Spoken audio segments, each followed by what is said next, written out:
قراءة إمام أبو عمر بصري برواية سيدنا سوسي.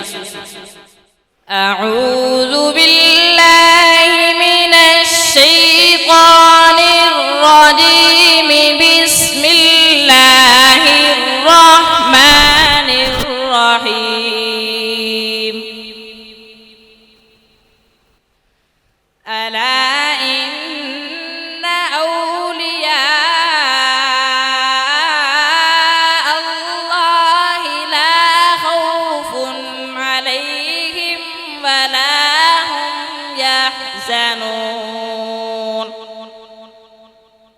الذين آمنوا وكانوا يتقون لهم البشر في الحياة الدنيا وفي الآخرة لا تبديل لكلمات الله ذلك هو الفوز العظيم. ولا يحزنك قولهم إن العزة لله جميعا هو السميع العليم. ألا إن لله من في السماوات ومن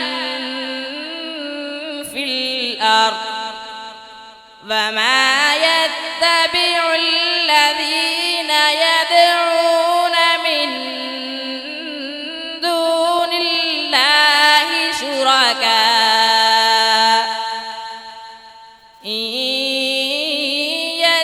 يتبعون إلا الظن وإن هم إلا يخرصون. هو الذي جعل لكم الليل لتسكنوا فيه والنهار مبصرا إن في ذلك